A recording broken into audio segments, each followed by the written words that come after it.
আসসালামু আলাইকুম রহমতুল্লাহি বারাকাতুহু। সম্মানিত ভিউয়ার্স, দেশ ও দেশের বাইরে থেকে যারা আমাদের কোরআনুল কারীম শিক্ষা কোর্সটি দেখছেন, সকলকে জানাই আন্তরিক মোবারকবাদ। আজ আমরা আমপারার সূরাতুল ইখলাস আজকে আমরা শিখব। তো সকলেই প্রস্তুত হয়ে নিই। দেখেন, এখানে কফের উপরে পেশ আছে, লামের উপরে জজম আছে, তাহলে কি হবে? কফ লাম পেশ কুল, কফ লাম পেশ কুল, হা পেশ হু, উল হু, ওয়াও লাম জবর ওয়াল, উল হু ওয়াল। অনেক সময় আমরা বলে থাকি কুল ফু আল্লাহ হু আহাদ।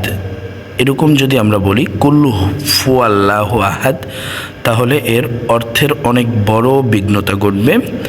অতএব যখনই আপনি পড়বেন তখনই সহি এবং শুদ্ধভাবে পড়ার চেষ্টা করবেন, তাহলেই আপনি পবিত্র কোরআনুল কারীমের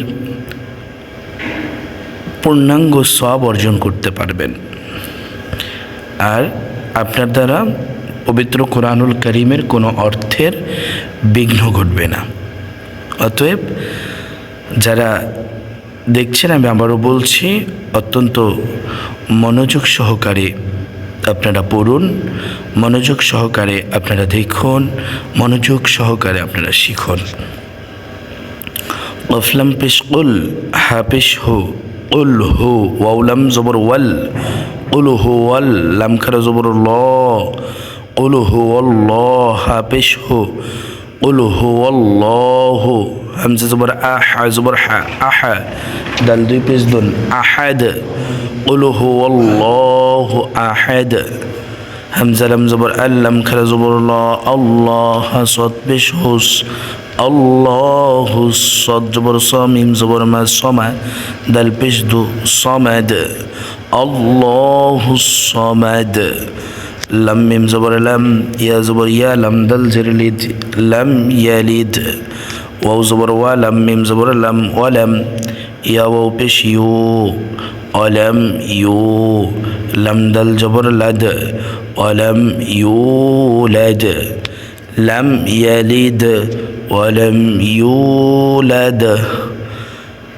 এখানে এই যে দেখেন কুল হু আল্লাহু আহাদ, এটা বলার কারণ হচ্ছে যে কলকলার হরফ পাঁচটি, কফ ত বা জিম দাল, এই 5 হরফে জজম হইলে কলকলা করিয়া পড়িত হয়।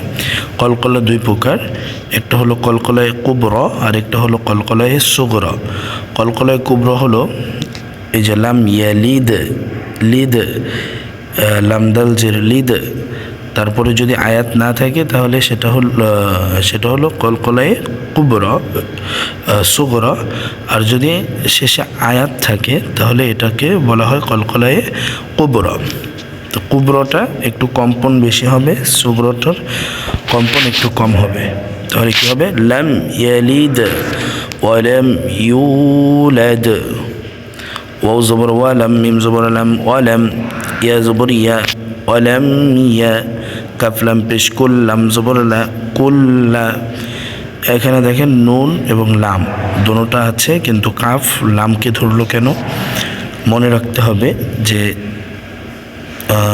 আমরা শর্টকাট বোঝানোর জন্য বলছি যে জজমের পর যদি তাজদিদ থাকে কোনো হরফের উপর, তাহলে তাজদিদ থাকলে জজমের কোনো মূল্য নেই।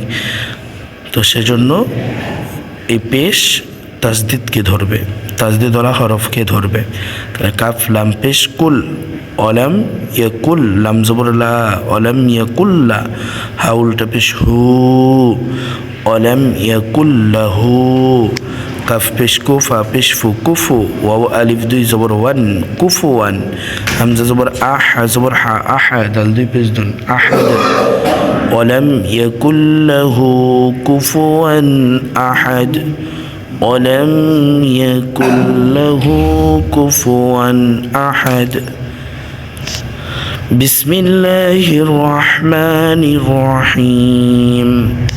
قل هو الله أحد الله الصمد لم يلد ولم يولد ولم يكن له كفوا أحد আবার বলছি قل هو الله أحد الله الصمد لم يلد ولم يولد ولم يكن له كفوا أحد সম্মানিত ভিউয়ার্স আজকে এই পর্যন্তই সকলে ভালো করে সুন্দর করে এই সূরাতুল ইখলাস শেখার চেষ্টা করবেন।